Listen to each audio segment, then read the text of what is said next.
trago aqui uma frase de Einstein, né? O nosso grande físico alemão. Ele disse: eu me recuso a acreditar que o universo teve um começo. Ou seja, em meio a todas essas informações físicas que nos deixam perplexos, como que isso pode ter tido um começo? É inacreditável que isso tenha ou surgido do nada ou que apenas um estalar de dedo de um criador tenha feito tudo isso. É um questionamento interessante, né? E aí ele cunhou a teoria da relatividade espacial. Ele disse que o movimento depende do referencial adotado. Por exemplo, um passageiro dentro de um carro, para ele, dentro do carro, ele está parado. Para uma pessoa que está numa parada de ônibus observando ele passar, ele está em movimento, mas dentro do carro ele está em repouso, velocidade zero, né? Então Einstein pensou sobre essas coisas. Ele disse também em relação à Terra, o movimento que ela faz no universo. Nossa casa está parada. Nossa casa é imóvel. O nome dela é um imóvel. Pega-se uma câmera, puxa de cima, nosso planeta Terra está a rotacionar, né, no seu próprio eixo. Está a transladar ao redor do Sol. O universo está se movimentando, se expandindo. Então, o que é isso, né? O movimento, né, é sempre relativo. O tempo, o espaço, né? E aí ele também disse que quanto mais rápido você viajar, mais lentamente o tempo irá passar para você, né? A questão da viagem na velocidade da luz, né? Que o ser humano já viaja na velocidade do som, né?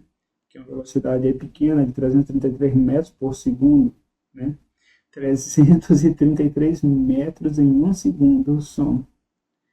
E a luz são 300 milhões de metros por segundo. O ser humano tem aviões supersônicos, viaja na velocidade do som. Mas Einstein disse, né, se você conseguir viajar numa velocidade muito profunda dentro de um avião, você deixa aqui sua mãe na Terra, viaja, você viaja, né, vários anos, você chega, sua mãe está velhíssima, praticamente falecendo, e você não envelheceu quase nada, porque quanto mais rápido você viaja, menos o tempo passa para você. Você gasta pouco tempo para fazer aquela viagem. Então, o tempo é relativo. Um tempo para você no avião é um tempo para sua mãe na Terra. Por isso, a teoria chama-se da relatividade. Todas as coisas são medidas em relação a outras, por isso o tempo é relativo. Sempre é um referencial, né? Você compara uma coisa com outra coisa. E ele diz, tudo é relativo.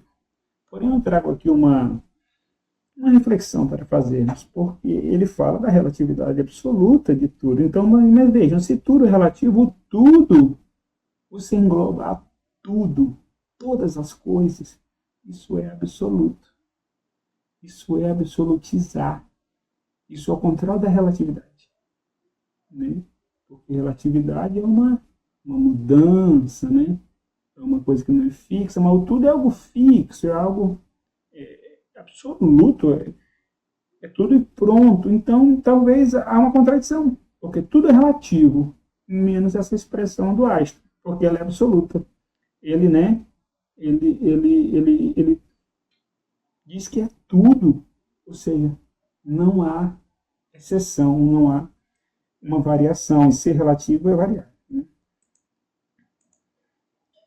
Então, a vida visível, né, a porção do universo que nossos telescópios captam é 47 bilhões de anos-luzes, né, em todas as direções do universo, mas o resto nós não vemos. Então, o que é a vida? O que é o ser? O que é esse universo? Voltaire, né, pensador francês, ele disse: Deus nos concedeu o dom de viver, compete a nós vivermos bem. Portanto, evoca-se a existência de um criador. O Stephen Hawking, esse astrofísico famoso, né, até pela sua condição, seu corpo, a cadeira de rodas que ele usava, né, ele se comunicava por meio de um computador, e ele disse que não, Deus não é suficiente para explicar o universo, não há possibilidade de existir um Deus no universo. Se Deus existisse, nós conheceríamos tudo que tem na mente dele, que tivesse o que existisse. Mas Deus não existe. A criação é espontânea, né? O universo existe e nós existimos a partir do nada. né? O universo pode e sempre vai ficar se autocriando a partir de si mesmo. Ele disse isso. Mas o que eu quero que nós entendamos é que isso é uma teoria. São teorias, são pensamentos, são reflexões por meio de nossos valores, do que acreditamos, do que estudamos. Provas, nós temos pouquíssimas de poucos fenômenos, né? Então, o total, a vida total, é o desconhecido, mas nós. O que nós sabemos, o que nós vivemos. O que seria o transcendente, né? O que transcende é o que está além, é o que nós não conhecemos. Então, Deus é o transcendente, nós não conhecemos, não sabemos se existe mesmo, né? E aí, o transcendente é o que pertence à razão pura, ou seja, uma razão primeira. O ser humano se pergunta muito se o conceito do que é certo e errado, se existe, né, de forma transcendente, se existe uma razão pura, primeira, como se todo ser vivo soubesse, todo ser humano, na verdade, soubesse no fundo do fundo de sua essência o que é o certo e o que é errado. A filosofia se pergunta muito isso. Existe um a priori, ou seja, um momento inicial, né, anterior a qualquer experiência, ou seja, nasci e já nasço sabendo o que é o certo e o errado, e vou crescendo e vou simplesmente executando, fazendo, né? Não há uma experiência prévia, eu não experimento e depois aprendo, como é que funciona, né? O ser humano se pergunta muito isso.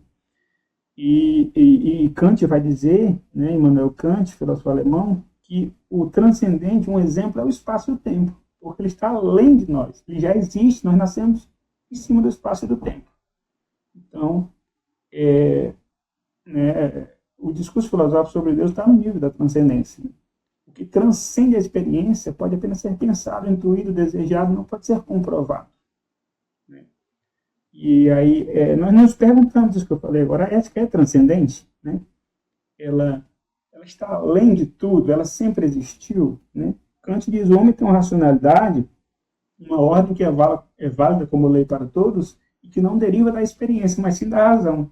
Por isso que a teoria do Kant é chamada de imperativo categórico. Ele diz que há imperativamente, né, hierarquicamente, há categoricamente uma razão que nos direciona a fazermos as coisas, né?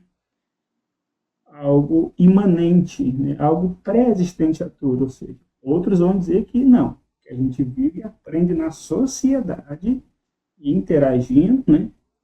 E crescendo e aprendendo, e estudando e sendo educado, o que é o certo e o errado, conforme os valores daquela sociedade, né? Aí vejam, Emmanuel Levinas, filósofo francês, ele diz, não, o transcendente não é o mundo, não é a ética, não é Deus, o transcendente é o outro.